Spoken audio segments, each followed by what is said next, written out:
Bonsoir à tous et à tous, bienvenue dans BFM Story Weekend. À la une, évidemment, aujourd'hui, ce sommet décisif en Alaska. Dans un peu plus de 3 heures maintenant, le face-à-face entre Donald Trump et Vladimir Poutine va commencer. Oui, le sort de l'Ukraine va-t-il se jouer aujourd'hui? Nous ne sommes plus qu'à quelques heures du moment de vérité. C'est à suivre évidemment à partir de 20 h. Émission spéciale présentée par Maxime Switek avec tous nos experts en plateau et nos reporters sur le terrain. Et regardez justement le dispositif exceptionnel de BFM TV. Tous nos envoyés spéciaux mobilisés pour vous faire vivre au plus près ce sommet. Axel Monnier en Alaska, Elisabeth Guedel à New York, Jean-Didier Rouvoin à Moscou, Nicolas Coadou en Ukraine et Hugo Capelli près du fort de Brégançon où se trouve actuellement Emmanuel Macron. Et prenons tout de suite la direction d'Anchorage en Alaska où nous attend notre envoyé spécial Axel Monnier. Axel, Air Force One à bord duquel se trouve Donald Trump, est censé atterrir dans 2 heures environ dans cette base militaire. Que va-t-il se passer après ? Il sera le premier à fouler le sol de l'Alaska. Il attendra ensuite environ 45 minutes, 1 heure, l'arrivée de son homologue russe. Et après, il y aura très officiellement la rencontre entre les deux hommes. Une poignée de main devant les quelques très rares journalistes autorisés à être présents sur la base militaire où se tiendra cette rencontre. Une possible prise de parole est annoncée par la Maison-Blanche, très brève, évidemment, avant la rencontre bilatérale. Et c'est là qu'on entre dans le grand domaine de l'incertitude. Est-ce que cela va durer 1, 2, 5 minutes ou alors 1 heure, 3 heures, 4 heures? Personne ne le sait. Donald Trump lui-même s'attend à toutes les options possibles puisqu'il a dit qu'au bout de 2 ou 3 minutes, il sentirait l'état d'esprit de Vladimir Poutine et qu'il serait prêt, le cas échéant, s'il n'était pas de bonne volonté, à quitter la table des négociations et à repartir immédiatement à Washington. Mais si les choses se passent bien, dans la foulée, il y aura un grand déjeuner de travail avec les deux présidents et leurs délégations respectives, puis, très attendu, la possible conférence de presse pour sceller ce qui aura été discuté lors de cette grande rencontre bilatérale entre les deux hommes. Mais évidemment, difficile de savoir ce qui va se passer. On sait depuis le mois de mars et la rencontre explosive à la Maison-Blanche entre Donald Trump et Volodymyr Zelensky que dans la diplomatie trumpienne, rien ne se passe toujours comme prévu. Axel, les yeux du monde entier sont braqués sur cette ville, Anchorage, aujourd'hui. Quelle est l'ambiance sur place à quelques heures du début de ce sommet ?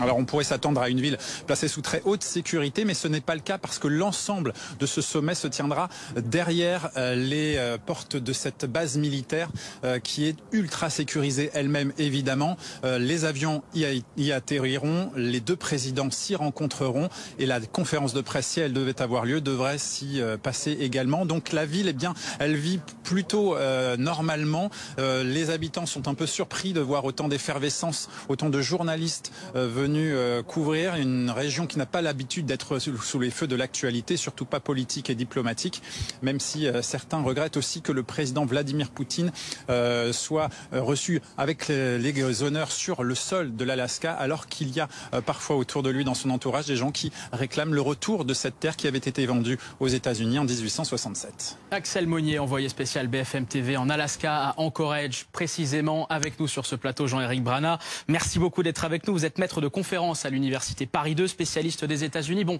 ce sera un sommet, quoi qu'il arrive, historique, parce que c'est la première fois qu'un président russe et un président américain se rencontrent depuis le début de l'invasion russe en Ukraine en février 2022. Absolument, et on peut souligner ce côté historique. Alors ce sera pas le côté iconique qu'avait annoncé Donald Trump il y a maintenant une semaine. Depuis, vous avez vu qu'il a changé beaucoup les adjectifs, il a changé beaucoup aussi les attentes vis-à-vis de ce sommet. Au départ, ça devait être extraordinaire et plein de paillettes, et désormais c'est 25% de chances que ça se passe mal. Il n'est pas exclu que ce soit 50% au fur et à mesure qu'on avance, voire 100%. Mais au fond, de quoi s'agit-il? Il s'agit d'essayer de ramener la paix en Ukraine. Et le reste du monde le regarde aussi comme un sommet historique. Parce que s'il y a une chance de ramener la paix en Ukraine, bien sûr, il faut la saisir. Mais c'est aussi un sommet historique parce que, rappelons-le, et Axel Monnier l'a un peu évoqué sans aller au bout de la phrase, mais Vladimir Poutine n'est pas bienvenu aux États-Unis, puisqu'il est sous le coup d'un mandat d'arrêt international et que ça déplaît à beaucoup de monde qu'il soit reçu avec les honneurs. Allez, on va tout de suite retourner aux États-Unis, mais cette fois-ci, direction New York pour retrouver notre correspondante Elisabeth Guedel. Bonjour. Donald Trump est donc actuellement à bord d'Air Force One. Il est en vol direction Anchorage et il a déjà fait de premières déclarations justement sur ce sommet. Et oui, on en sait un peu plus donc sur l'état d'esprit de Donald Trump avant sa poignée de main avec son homologue russe Vladimir Poutine sur le tarmac de la base militaire américaine d'Anchorage. Comme il le fait souvent quand il est en voyage à bord d'Air Force One, Donald Trump a échangé avec les journalistes qui sont embarqués avec lui et sa délégation. Et il a précisé que pour lui, Vladimir Poutine est prêt à négocier un accord de paix. Il a insisté, vous allez l'entendre, sur ses relations avec le président russe, sur le fait qu'il le connaissait bien et depuis longtemps. Écoutez. C'est quelqu'un d'intelligent, il fait ça depuis longtemps, mais moi aussi je fais ça depuis longtemps. Et voilà, nous sommes présidents, c'était beaucoup plus difficile que ce que je fais aujourd'hui, croyez-moi. Nous nous entendons bien, il y a un bon niveau de respect des deux côtés et je pense que quelque chose va se passer. Donc des mots plutôt aimables pour évoquer son homologue russe. Donald Trump a également confirmé que la question des territoires, vous savez, l'échange de territoires entre Kiev et Moscou sera sur la table des discussions. Mais, a-t-il dit, c'est à Volodymyr Zelensky, le président ukrainien, de le décider. Je ne suis pas là pour négocier à la place de l'Ukraine, a-t-il dit. Je suis là pour les amener à la table des discussions en évoquant donc ses homologues russes et ukrainiens. Donald Trump veut donc des résultats rapides. Pas un accord tout de suite, mais en tout cas des conditions favorables à l'organisation de ce sommet, de ce deuxième sommet, de cette rencontre entre Volodymyr Zelensky et Vladimir Poutine. Il a réitéré ses menaces de sanctions envers Moscou si Vladimir Poutine n'allait pas sur cette voie vers le chemin de la paix, des sanctions économiques. Donc voilà, le temps est donné à quelques heures seulement de cette rencontre historique à Anchorage. Elisabeth Guedel, correspondante BFM TV aux États-Unis, à New York. À l'instant, nous venons de recevoir une déclaration de Volodymyr Zelensky, le président ukrainien, qui accuse la Russie, je cite, de continuer à tuer en Ukraine avant le sommet Trump-Poutine en Alaska. Général Pellistrandi, consultant défense BFM TV. C'est vrai que Volodymyr Zelensky, toute cette semaine, a alerté les Occidentaux, a mis en garde les Américains sur la tromperie russe. Oui, parce que malgré donc les préparatifs diplomatiques autour du sommet, sur le terrain, la guerre, elle continue. Elle continue sur la ligne de front, donc la guerre terrestre, où les Ukrainiens sont en relative difficulté et avec l'obligation d'envoyer des renforts parce que des unités russes ont franchi, en fait, ont réussi à faire une percée. Et puis parce que il y a toujours les frappes sur le territoire russe. On peut penser à Kharkiv et à Soumy avec de nombreuses victimes civiles. Donc, Vladimir Poutine n'est pas dans une logique, en quelque sorte, de désescalade avant d'arriver donc à Anchorage, voire de Donald Trump. La guerre, elle se poursuit, et c'est la raison pour laquelle Volodymyr Zelensky n'a cessé de dire attention. La Russie continue sa guerre. Et justement, on va tout de suite se rendre sur le terrain en Ukraine, retrouver notre envoyé spécial dans l'est du pays, Nicolas Coadou. Volodymyr Zelensky donc n'est pas invité en Alaska. Il vient de faire cette toute dernière déclaration et il avait déclaré un peu plus tôt qu'il comptait sur les États-Unis pour mettre fin à cette guerre.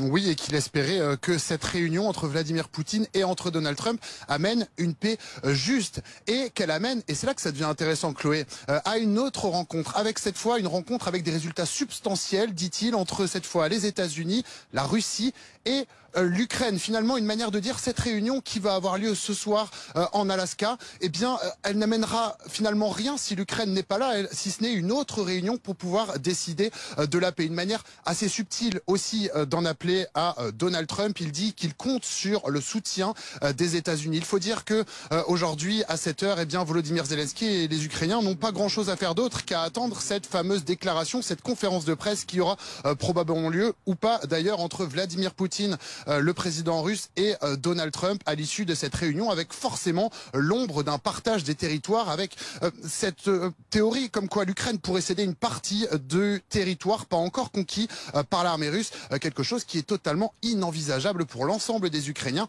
et par Volodymyr Zelensky. Nicolas Quadou, Théo Touché, nos envoyés spéciaux BFM TV à l'est de l'Ukraine. Masha Kondakova, vous êtes également avec nous, réalisatrice ukrainienne du documentaire Inner Wars. Il y a une forme d'amertume quand même chez les Ukrainiens de vivre ce sommet finalement sur l'avenir de l'Ukraine, mais sans l'Ukraine encore une fois, puisqu'on le rappelle, Volodymyr Zelensky n'est pas convié en Alaska. Bien sûr. Et vous savez, on garde l'espoir que cette guerre pourrait se terminer avec les garanties et avec la paix juste. Mais comment est-ce possible quand on entend Monsieur le Président Trump tout le temps changer son propos? Aujourd'hui, il est ami avec Poutine. Demain, il va nous protéger, donner les garanties, rejoindre la coalition de volontaires. D'ailleurs, merci beaucoup parce que ça a été en urgence que les leaders de l'Europe se réunissaient pour accorder leur soutien à l'Ukraine et c'était considérable. Je parlais avec une militaire qui est à la ligne de front d'un côté de Pokrovsk, mais de l'autre côté qui n'a pas été percé. Et elle a dit que de son point de vue, rien ne va se passer. Seulement, ils vont continuer militairement à attaquer Donbass jusqu'il ne va pas le conquérir et les négociations, soi-disant négociations, auront mis en place jusqu'au moment que Poutine va essayer d'aller jusqu'au bout de Donbass. Allez, on va justement se rendre tout de suite en Russie où nous attend notre correspondant à Moscou, Jean Didier Revoin. Jean Didier, le porte-parole du Kremlin qui a pris la parole il y a aussi quelques minutes pour dire que ces négociations pourraient durer au moins 6 ou 7 heures. Alors oui, pour Dmitry Peskov, c'est un moyen de montrer que ces négociations ont un contenu très dense. Et puis, il faut savoir que des négociations qui durent, qui traînent, des horaires qui sont dépassés de 10 minutes, d'une demi-heure, d'une heure, de plusieurs heures, c'est un mode opératoire assez régulier du Kremlin. Donc, toutes les paris sont ouverts sur la durée de cette rencontre. Mais ce qu'on peut dire, c'est que la délégation russe est arrivée avec un certain calme, dans la mesure où Vladimir Poutine, sur le trajet qu'il emmenait de Russie en Alaska, en a profité pour faire une halte dans la région de Magadan, où il a visité une usine et rencontré le gouverneur. L'occasion pour Dmitry Peskov, son porte-parole, donc, de rappeler que Vladimir Poutine ne perdait jamais une occasion de s'arrêter pour prendre le pouls de la population, d'être près des gens et de se battre pour améliorer le quotidien des Russes. Et puis, sur le plan diplomatique, c'est plutôt Sergei Lavrov qui a marqué les esprits en arrivant hier à Anchorage avec un pullover floqué du logo SSSR en russe, CCCP si on lit en français, mais ça veut bien dire URSS en français. L'occasion pour le ministre des Affaires étrangères russe de répondre à Donald Trump en disant que la délégation russe n'avait pas de pronostic quant à l'issue de ce sommet, alors que Donald Trump disait hier qu'il estimait à 1 sur 4 les chances d'échec. Et donc c'est avec ce calme, cette détermination, des arguments et une position claire et compréhensible selon Sergei Lavrov, que la délégation russe s'apprête à rencontrer la délégation américaine pour un sommet, vous l'avez dit, historique. Merci Jean Didier Revoin, correspondant BFM TV en Russie, à Moscou, en plateau avec nous également Hugues Pernet, le premier ambassadeur de France en Ukraine. Merci beaucoup d'être avec nous. 6 à 7 heures de négociations, dit le Kremlin, pour ce sommet entre Vladimir Poutine et Donald Trump. C'est plausible, c'est réaliste, quand dans le même temps Donald Trump disait hier, au bout de quelques minutes, je pourrais savoir si ça se passera, s'il y aura un deal, un accord. Les deux ne sont pas incompatibles. Tout d'abord, merci de m'inviter à cette soirée parce que je suis très sensible au fait d'avoir assisté à la naissance de cet État et de voir comment ça va se terminer. On ne réunit pas les deux chefs des deux puissances nucléaires mondiales pour discuter 5 minutes. Les choses sont préparées, il y a des discussions qui ont eu lieu. Ça va être un moment très important, même s'il ne débouche pas sur des choses concrètes. Ce mouvement très important va surtout permettre de trancher le nœud gordien du problème russo-ukrainien et de voir quelles sont les stratégies possibles pour sortir de cette crise. Bonne ou mauvaise, ça c'est une autre chose. Il va y avoir négociation. Donc il est normal qu'il y ait du temps. Le grand absent de cette rencontre, on le dit, on le répète, c'est donc l'Ukraine. Et il y a aussi effectivement les pays, les dirigeants européens qui eux non plus ne sont pas conviés. Et on va retrouver justement Ugo Capelli en direct du Var, près du fort de Brégançon. Hugo, c'est là où se trouve le président de la République Emmanuel Macron, qui avait tenu d'ailleurs plusieurs réunions en visioconférence cette semaine. Le chef de l'État a échangé aujourd'hui, Hugo, avec Volodymyr Zelensky pour dire quoi ? Oui, en effet, Emmanuel Macron qui est bien présent juste derrière moi au fort de Brégançon, et c'est ici qu'il passera la soirée. Il n'y a rien d'officiel à son agenda. On sait juste que la prochaine sortie publique d'Emmanuel Macron est prévue dans 48 heures. Pour autant, vous le disiez, il s'est impliqué, Emmanuel Macron, avant qu'il y ait ce sommet de ce soir en Alaska, puisqu'il a échangé avec les dirigeants européens en milieu de semaine. Il a surtout beaucoup parlé avec Volodymyr Zelensky. Ce fut le cas hier, ce fut le cas aujourd'hui. On n'a pas de précision sur ce qui s'est dit très concrètement. La seule chose que l'on sait, c'est qu'il y a eu un dialogue très étroit et un dialogue constant. C'est important cette précision, puisque ces derniers jours, Volodymyr Zelensky était en Europe, auprès de ses alliés, du côté de l'Allemagne, du côté du Royaume-Uni. Il n'est pas venu en France, il n'est pas venu ici au fort de Brégançon rencontrer le président de la République. Et justement, ces différents échanges qu'il y a pu avoir entre Emmanuel Macron et Volodymyr Zelensky ces dernières heures ont pu permettre d'acter une rencontre prochaine entre les deux hommes. Alors, il n'y a pas encore de date arrêtée, il est beaucoup trop tôt pour cela. Ça aura lieu après le sommet en Alaska et en fonction de ce qui s'y passera. On rappelle aussi qu'il y a beaucoup d'attentes de la part des dirigeants européens, de la part d'Emmanuel Macron sur ce sommet. L'objectif, c'est que Donald Trump arrive à négocier un cessez-le-feu en Ukraine. Et si ce n'est pas le cas, eh bien, les dirigeants qui soutiennent Volodymyr Zelensky, qui soutiennent l'Ukraine, promettent qu'il pourrait y avoir, eh bien, dans la foulée, des sanctions économiques contre Moscou. Il faudra aussi surveiller de très près les réactions qui tomberont, bien évidemment, dans la nuit et à partir de demain, de la part des dirigeants de l'Europe. Merci beaucoup Hugo Capelli sur des images de Simon Pires de Souza. Jean-Éric Brana, les Européens, donc en fait comme Volodymyr Zelensky, sont contraints d'attendre, de patienter, de voir ce qu'il va y avoir à l'issue de ce sommet. Donald Trump a dit qu'il pourrait y avoir bientôt une rencontre tripartite avec Volodymyr Zelensky, mais toujours pas d'invitation en vue pour les Européens finalement.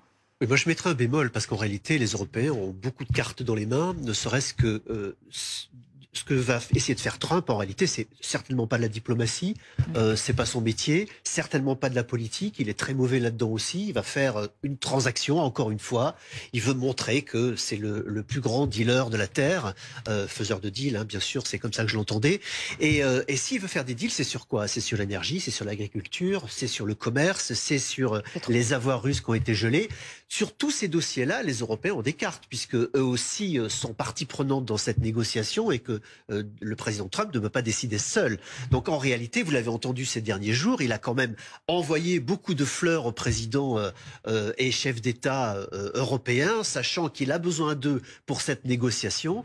Il va lui poser les premiers jalons, mais il aura besoin de l'accord des Européens pour continuer. Et c'est pour ça que je crois qu'à la sortie de ce sommet historique, et on a raison d'employer ce mot-là, il va y avoir un calendrier qui va sortir pour pouvoir justement inviter à la fois le président Zelensky, qui lui est partie prenante pour ce qui concerne le territoire ukrainien, mais également les Européens qui auront également leur mot à dire pour tout ce qui est négociations commerciales et autres. Et Donald Trump se projette déjà sur l'après-Alaska, en quelque sorte, en parlant d'un sommet trilatéral entre Volodymyr Zelensky, Vladimir Poutine et lui-même. Mais avant cela, il y a d'abord ce sommet en Alaska qui va se dérouler. Ça va commencer d'abord par un tête-à-tête entre les deux présidents, sans conseiller mais avec interprète. Ensuite, Donald Trump et Vladimir Poutine seront rejoints, vous allez le voir, par ces délégations. Alors on va les découvrir avec Donald Trump, Marco Rubio, le secrétaire d'État, sorte de ministre des Affaires étrangères américain, J.D. Vance, le vice-président, Steve Witkoff.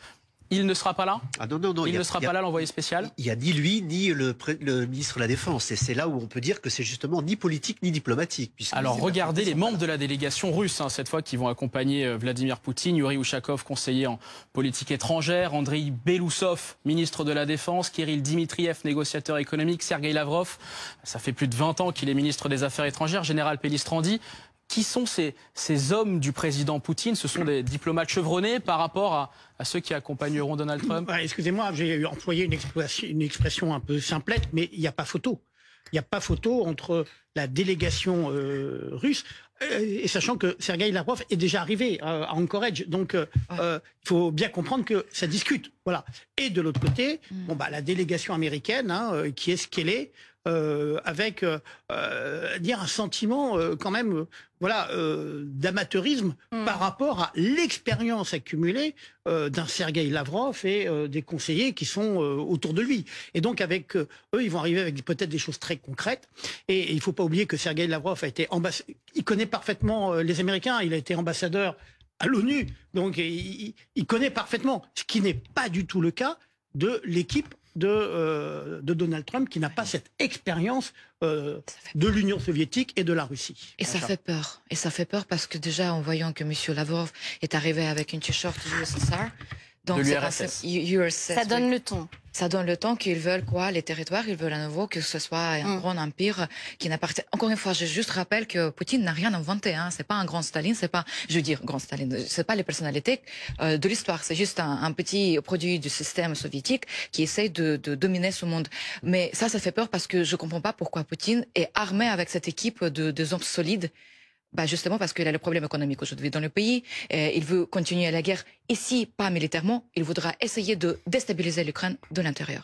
J'ai un désaccord, si vous me permettez, puisque Allez-y, je crois que le gouvernement Trump, effectivement, c'est une équipe de bras cassés, sauf ceux qui sont là aujourd'hui, puisque Scott Bessent est quand même extrêmement pointu sur tout ce qui concerne les affaires financières.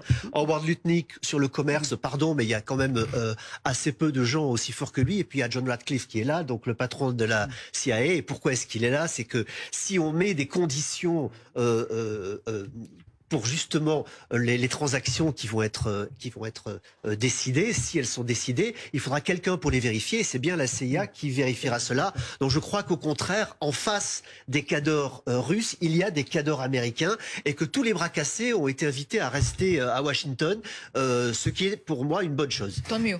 Il y aura donc cette phase où les deux délégations vont se rencontrer, mais on le disait, il y aura aussi une phase de tête-à-tête. Hugues Pernet, à qui il peut bénéficier ce tête-à-tête entre les deux dirigeants?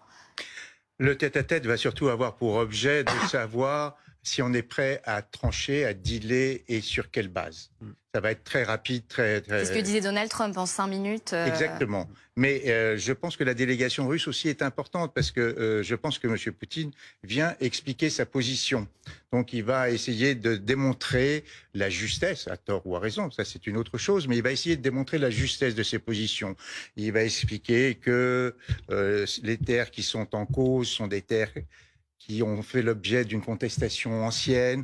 Il va essayer d'expliquer un certain nombre de choses. Après, on l'accepte ou on l'accepte pas, mais il va poser un certain nombre de problèmes et il va défendre sa cause. Macha Kondakos. Juste un mot. Sauf que l'équipe qui accompagne Poutine parle parfaitement anglais. Or que l'équipe qui va entourer M. Trump, de mon avis, en tout cas, je ne sais pas, peut-être monsieur de CIA, il parle russe. Mais vous voyez ce que je veux dire, que quand des gens écoutent partout, ils peuvent avoir il y a plus de... Il y aura des interprètes. Et d'ailleurs, à 19h, nous aurons une interprète invitée de BFM TV qui nous expliquera les coulisses de ces réunions en tête-à-tête sans conseiller. Ce sera très important d'avoir son regard. Je parle plutôt de coulisses. Moi, je crois que ce serait vrai, le coup de la langue, s'il y avait de la diplomatie de la politique. Or, ce que je disais tout à l'heure, c'est qu'il n'y aura ni l'un ni l'autre. Je crois que c'est secondaire. Enfin, je veux dire, on va aller dans le cœur du sujet. C'est oui, c'est non. Et il n'y a pas besoin d'interprète. Et c'est là où on arrive à quelque chose d'essentiel. C'est pour ça que cette réunion est fondamentale. Parce que on continue la guerre ou on va vers la paix. Quelles options voyez-vous, justement? Quelle issue voyez-vous à l'issue de ce sommet? Moi, je crois, comme je dis, pardon. Oui, non, mais je crois, comme je disais, que c'est transactionnel. Par exemple, qu'est-ce qu'on fait des 300 milliards d'avoirs russes? Donc, si on les débloque, 10 ou 20%, est-ce que ça sert à la reconstruction de l'Ukraine? Est-ce qu'on en rend une partie à la Russie ou pas? C'est là où, bien sûr, il faut que les Européens soient d'accord, puisque c'est quand même eux qui ont la plus grosse partie de ces avoirs russes. Sur l'ensemble du commerce mondial, il va y avoir une partie sur l'agriculture, mais ça va venir un petit peu plus tard, puisque aujourd'hui, on voit que le ministre de l'Agriculture n'est pas là, mais est-ce qu'on débloque les céréales ukrainiennes et russes, ce qui va servir pour tous les pays du Sud, donc le Moyen-Orient et les pays d'Afrique? Ça va être sur la 2e ou 3e réunion. L'ensemble de ces problèmes-là qui vont se poser sont techniques. Et c'est pour ça que je crois qu'il fallait une équipe technique pour pouvoir les avancer. Je crois qu'il y a quand même un point fondamental qui va être abordé. Tous ces sujets sont importants, mais c'est: est-ce qu'il y a partition, est-ce qu'il y a transfert de territoire ou pas, dans quelles conditions? Les questions territoriales ne seront négociées que par l'Ukraine. Et donc c'est le problème entre paix et cessez-le-feu. Et donc il faut bien définir ces deux termes qui sont essentiels. Et monsieur l'ambassadeur a raison, pardon, juste un mot, parce que sinon, si il n'y a que gel, on va avoir une paix cosmétique. Et en réalité, c'est ça le danger. Derrière, les conditions de sécurité pour l'Ukraine. Ça, c'est fondamental. Et ça, c'est le complément. Oui, Il ne devrait pas être question d'une adhésion à l'OTAN, justement. Justement, c'est-à-dire que si, en fait, on entérine les conditions voulues par Moscou, là, en fait, la guerre, elle continue. Et pourtant, en sortant de rendez-vous entre les leaders de l'Europe avec M. Trump, M. Macron a dit que les États-Unis s'engagent avec l'Europe pour les garanties plus tard. Mais d'ailleurs, quand vous avez dit que ce sera ça la question, pourquoi ça va durer, si le rendez-vous va durer 6 heures, 7 heures? Non, mais on tranche la première question et après on développe tout. Parce qu'il y a aussi les armes nucléaires, il y a plein de sujets qui vont être, l'ordre du jour qui vont être abordés. Y compris sur des accords bilatéraux entre les deux pays. La question est paix ou guerre. Et il ne faut pas oublier aussi que la Russie a perdu le contrôle. La Russie a perdu le contrôle dans le conflit entre l'Arménie et l'Azerbaïdjan. Aujourd'hui, c'est les Américains qui sont sur cette zone-là. En tout cas, sur l'accord qu'ils ont signé récemment le 8 août à Maison-Blanche. Donc, pour moi, ce n'est pas seulement la question de l'Ukraine. Poutine cherche à répondre comment va son économie après. Merci beaucoup à tous les quatre. On revient bien évidemment sur ce sommet historique à 19h dans notre édition spéciale dans BFM Story Weekend et à 20h au cours de cette soirée spéciale également à suivre sur BFM TV. Mais d'abord, restez avec nous. On va revenir à l'actualité en France et à cet acte qui s'est passé hier, la mémoire d'Ilan Halimi, souillée donc par un acte antisémite. Un olivier qui avait été planté en son hommage a été retrouvé scié et abattu à Épinay-sur-Seine en Seine-Saint-Denis. Oui, cet arbre avait été planté en 2011, 5 ans après la mort d'Ilan Halimi, ce jeune homme juif enlevé, torturé et tué en 2006 par le gang des barbares. La République sera toujours intransigeante face à l'antisémitisme, a réagi Emmanuel Macron. Et on va tout de suite retrouver sur le terrain notre envoyé spécial Clémence Renard. Clémence, on imagine la très grande émotion ressentie sur place aujourd'hui. Que vous ont dit les habitants que vous avez pu rencontrer?